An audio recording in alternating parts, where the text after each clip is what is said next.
Assalamualaikum warahmatullahi wabarakatuh. Perkenalkan, nama saya Erlin Anivia Putri, NPM 1951020314 dari Prodi Perbankan Syariah kelas C. Di sini saya akan menjawab pertanyaan dari soal UTS yang Ibu berikan. Yang pertama, pasar modal syariah adalah instrumen keuangan jangka panjang yang mengelola perdagangan surat utang, saham, reksadana dengan menerapkan prinsip syarat sebagai landasan sistem kerjanya.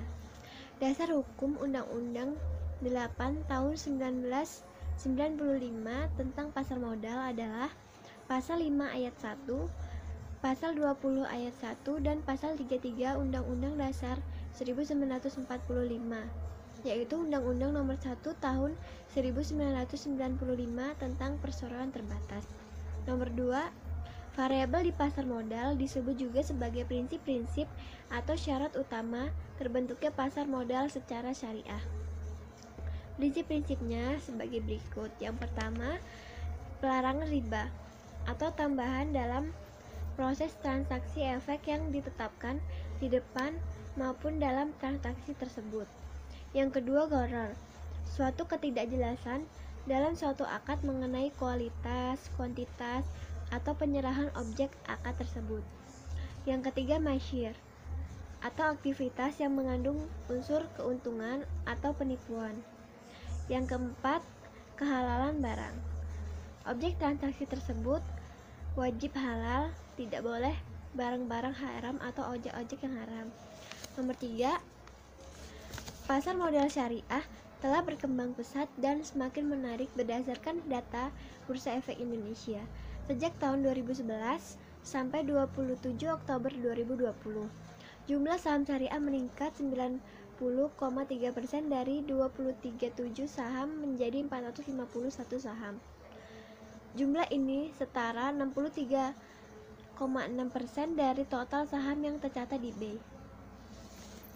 Kenapa berinvestasi itu penting di dalam Islam? Karena dengan berinvestasi kita dapat menjaga harta kita, serta kita dapat membantu pertumbuhan serta perkembangan ekonomi yang ada di Indonesia ini. Karena dengan modal yang kita berikan, maka kita akan sangat membantu bagi suatu negara yang memiliki kekurangan di bidang ekonominya. Yang keempat, konsep saham syariah sesuai dengan prinsip syariah, yaitu suatu konsep kegiatan syirkah atau musyarakah.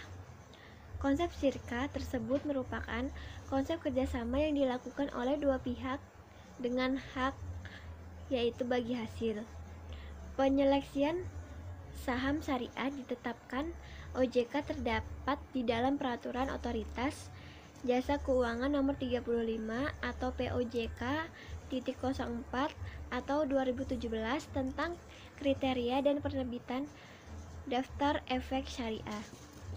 Penilaian saham syariah ada dua, yaitu yang pertama analisis fundamental, yaitu studi tentang ekonomi, industri, dan kondisi perusahaan untuk memperhitungkan nilai saham perusahaan. Yang kedua, analisis teknikal, yaitu metode analisis kinerja saham syariah yang menggunakan pendekatan analisis pergerakan teknik harga saham. Sekian jawaban yang dapat saya berikan.